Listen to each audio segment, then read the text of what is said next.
qaar ka mid ah macalimiinta voluntary-ga wax uga dhiga dugsiyada hoose dhexe ee degmada Garadag iyo qaybo ka mid ah deegaanada hoos yimaada ayaa musuqmaasuq iyo istamarin ku eedeeyay Isuduwaha wasaaradda waxbarashada ee gobolka Sanaag kadib markii muddo ka hor wasaaradda waxbarashada Soomaaliland ee heer qaran ay shaacisay in iyadoo kaashanaysa hay'adda keray macalimiinta sida voluntary-ga uga howlgala gobolada iyo degmooyinka dalka ay soo xareystaan shahaadooyinka iyo CV ay ku muujinayaan waqtiga ay sida voluntary-ga uga howlgalayeen markay intaasi soo ay ka mid noqon doonaan dufcadda labaad ee gali doonta kulliyadda tababarka macalimiinta ee dalka.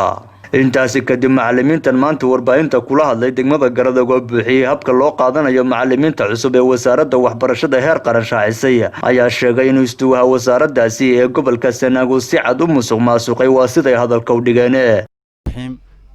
maanta halkan waxaan isugu nimi shir jaraa'id oo aan ku dhaliilayno ama ku cambaaraynayno Isuduwaha wasaaradda waxbarashada ee gobolka Sanaag baandheeye shirkan jaraa'id wuxuu daaran yahay sida ogtihiinba waxa soo baxay macalimiin ay qaadanaysay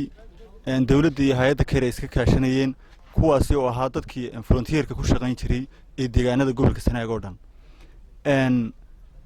markii la xereeyay dokumentiyadii dadka volunteer-ka ahaa waxaan sugaynay muddo dhan waanu ku rajaweynay inaanu ka mid noqono dadka rajadaydii hore iyo samarkayga hore aan dadkayga bilaashka wax ugu soo dhigaynay waxa ka weyneed markii ay noo soo baxday rajo shaqo kadib markii dokumentiyadii la xareeyay waxa nagu soo baxday in degmada Garadag oo ah degmooyinka ugu baaxadda weyn gobolka Sanaag faramadan loo tiriyay ama cid la diray taasina ma ahayn mid aanu ka sugaynay dadka gobolka ka wasaaradahan iyo ka maamul ahaanba gobolka Sanaag arrintaas way dhacday iminka baandheeye wada hadal nagama dhaxeeyo xaaladaydu heer wasaaradeed bay maraysaa wasiirkan direct ula hadlaynaa mudana wasiir toorno waxaanu ka codsanaynaa in arrinkaas degdeg uga soo jawaabtid u malayn maayo baandheeye inuu meeshaas sii joogayo iyo ku xigeenkiisuba waayo musuqmaasuqu waxa uu ka soo bilaabmay ilaa iyo isduwayaashii ka horreeyay waana muddo aan la soo koobi karin intay soo noqnoqotay arrinkan oo kale intaasaan ku soo koobayaa mudane Isuduwe intaad baandhaysay ayaad sii jeesatay oo goosatay annagana gamcaha naga xidhnay wassalaamu calaykum muddo sanad iyo 8 bilood baan ahaa macallin voluntary maalin dhaweyd waxa soo baxday macallimiin la qaadanayo loo furayo tababar maalin dhaweyd waxaanu sugaynay macallimiin loo furayo tababar oo aanu sugaynay Isuduwaha wasaaradda waxbarashada ee gobolka Sanaag baandheeye musuqmaasuq sameeyay liiskayagii isagoo ka dhigay wixii ba ceergaabo bilaa garada kama tirsanaa ceergaabo baandheeyo kooma aha loo ma saddex ma inta baandheeyo musuqmaasuq sanad iyo 8 bilood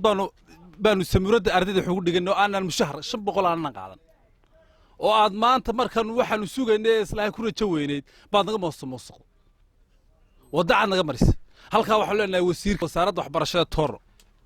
hawsha waana horta ilaahay hadaayay wasiirka qure ee u kuur galay xaaladda waxbarasho wasiirkaas ee beebiga ku wareystay suuqyada iyo barakacayaasha iyo tuulooyinka ee xaaladda ogaaday waxbarasho la'aanta inay ka jirto gobolka Sanaag wasiir waxaan ku leenahay ninka baandheeye la dhahaa koow ma aha loo ma saddex ma aha inta jeerowna maasum inta jeerowna doomartiye waxa ayaga cunay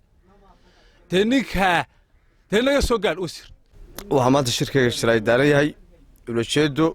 دعوة أنا كنت دعوة إنه وسارد وحبر الشدة قبل كسناك وأنا واش تكون إنه وسير كوسارد وحبر الشدة وعنوا لنا بدنا وسيرين بدن لبصنا كدو أيها لك وحنا كود يعني فورنتري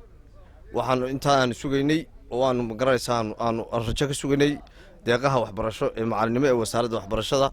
laba ma hoo saddex ma inta jeerna ku yiri suga waan suglay mar laba jeer way soo baxday markii koowaad oo loo sameeyay waxa la doomartay markii labaad ee soo baxday 17 qof oo gobolka u soo baxay oo Sanaag u lahaa ayaa baandheeye gibigeedii ceergaabo gudaha ka qaatay qabiilo sooca isagoo isirna cayb iyo ma garanaysa waxyaabo kale la xiriirinaya 17kiiba reero gooni ah oo gobolka uu ka qaatay waana ku leenahay mudane wasiir gobolka oo dhan 17 ka weeraayeen ceerfay ka qatantay ceergaabo gudaheeda kaliya ayaa laga qaatay waxaanu ku leenahay muddana wasiir naga soo gaadh ninkaa